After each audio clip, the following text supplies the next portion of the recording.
welcome back to the book of Isaiah. This is week 3 out of 6. So we're halfway through, or we will be by the end of this video. We'll be halfway through our, not the chapters, because we're going, we after this week, we speed up a little bit and we read a little bit more, but we're still in the 40s. So right. Well, it goes quick when you jump halfway through to start with, too. Yeah. So we're in 45, 46, 48, and 49 this week. Yeah. We're skipping 47 because I don't like it, so we're just prime number. Yeah. So it sounds like a lot of reading. Yeah. Right, from 45 through 49, but it's not. Yeah. Right, because we are sectioned it. Yeah. So it is important to use your SOAP card so you can follow along. Yeah. Yeah. Yeah. So what? Give us the big picture. So last week was Isaiah through God, or God through Isaiah, prophesizing that Israel is going to be taken captive in Babylon, and at some point God will rescue them, and we find that really all along in here. Yeah. So it's a common theme over and over again, and we start this week with a reminder, and I'll read it: the one who argues with his Creator is in grave danger. And another way to put it is, woe the one who argues with the one who formed him, which I thought, has some great symmetry in there. And I'll talk more about this later, but really God's reasoning not to argue with him is he's our creator. Yeah. And who are we to argue with that? Yeah. So there are a couple proper names in our reading this week. Bel and Lebo are in there. I believe that they're Babylonian gods. Mm-hmm. So when we're reading that, just realize that they're Babylonian gods. Fun fact. Yep. These show up again in Daniel. Okay. So which makes sense. The names Belshazzar, Belteshazzar are built off of Bel. Oh, nice. Abednego is that Nego or Nebo or whatever. It's built off of the same thing. So Daniel's friend Abednego built off of that. It's all so we see nice. some overlap and play in some of these things.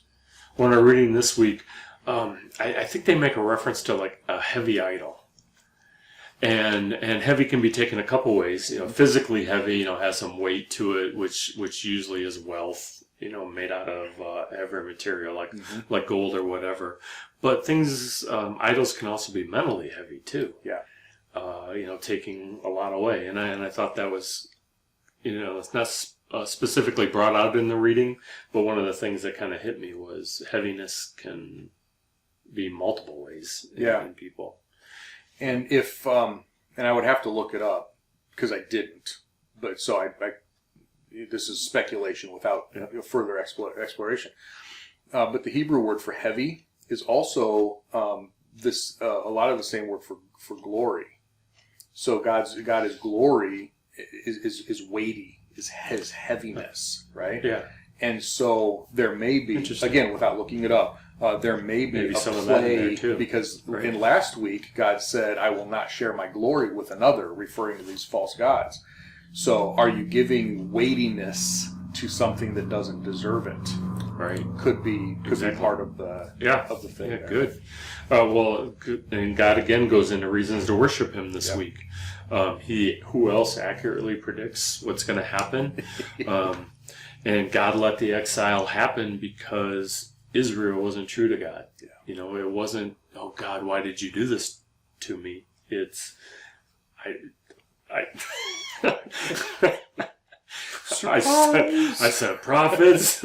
I sent warnings. It's just like a parent. Yeah. At some point the kid gets spanked, and the kid's, what did I do to deserve this? And they missed all the warnings. Yeah. And God has a right to be listened to. Yeah. Yeah, which I thought was interesting. And then we end the week where God says, "Hey, all this stuff, none of this is a secret."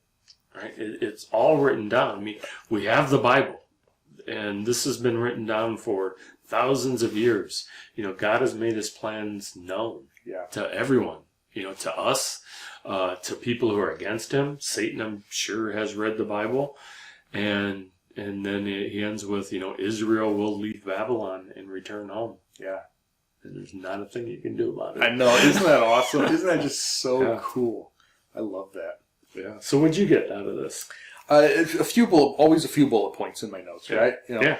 You already mentioned the grave danger for the one who argues with him. He uses the illustration of the potter and the clay, a person's relation to God, and Paul picks up on that. But you said you're going to come back to that. So, but just if you've heard of the potter and the clay, this is like the original place it comes from. So look out for that. So last week you mentioned the sarcasm. Right. So now that you've read last week's, right? Did you see it? Did you see it? I wanted to point out we're going to see some of that again in this week's chapter, and here's how I wrote it in my notes. Right.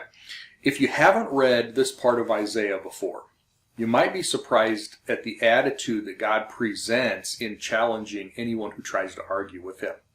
Right? It might give you a different perspective, number one, on God and how he does that, but also a different perspective on how we can argue with people who are we shouldn't be jerks, right? And we've talked about this in the past. We don't want to be unnecessarily offensive, but at the same time, some of this would just be, stupid, funny if it weren't so sad.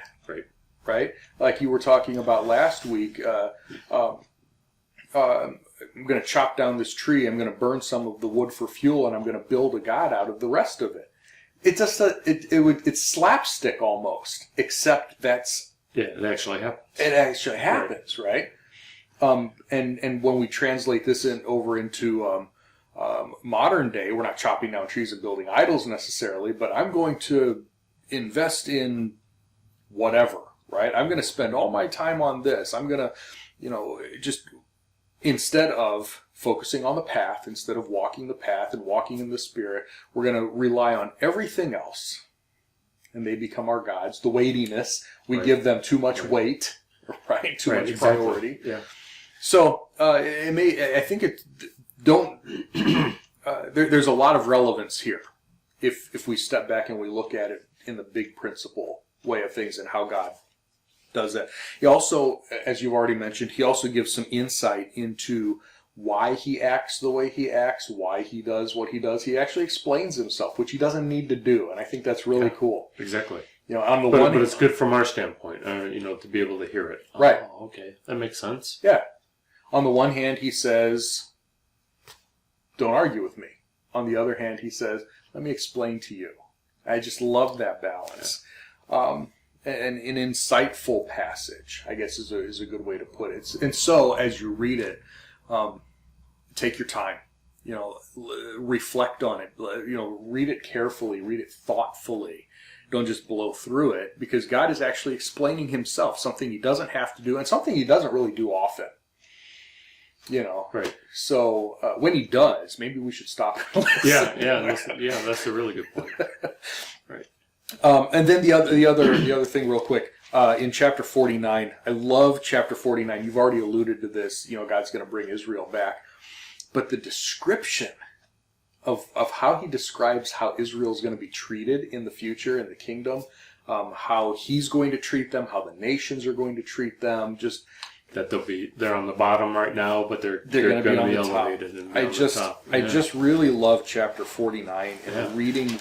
Well, and if when they're in captivity, reading that, had to be, right, this is going to be worth this. There's hope. Is bad now. Yeah, there's hope. Yeah. I was going to say it's going to be worth it, but maybe not to those people. But, but at least there's hope. Right. At least there's hope. And we're going to keep saying this. We've said it now for 3 weeks. We're going to keep saying it. This is history, or prophecy is history written in advance, right? This can't not happen. Right. And just, I just sort of get goosebumps as I'm reading through chapter 49, and not just, okay, God's going to bring us back, but the way he describes it, I just really love it. I just really love it. So that's what I see anyway. In this week's reading. I got stuck on a point. Maybe that's not a too fine a way, but I did my best to work my way out of it. So I just thought I'd share that. And it was, one who argues with his creator is in grave danger. For whatever reason, it hit me with I can't argue with God? Do I have the right to argue with God? And then it was, wait, do I have the right to argue with God? And kind of mulling that over in my mind. And what hit me was, one, I changed the question without even realizing it. Because arguing with God is totally different than questioning God. Yeah. I see arguing with God is kind of what we have today in our political system, where nobody is listening to anyone else, and it doesn't matter what anybody says, you're just going to argue with it. Mm-hmm. And if you're arguing with God, that is a problem, because that means you're not taking his side. And if God is perfect, maybe his decisions are right. Right? And if his decisions are right and you're against him, always arguing, man, you got to rethink where you're at. Yeah. But questioning God is different, because at least at my age, I think everyone has gone through a terrible loss. Everyone has gone through painful experience. Everyone has gone through, something. And in fact, people of this time have gone through a nation that's been destroyed, and they've been taken to Babylon. Mm-hmm. And how can you not question God in those cases? And I don't think that's a bad thing. And in fact, I think it can be a good thing, where it's, God, where were you? God, what happened?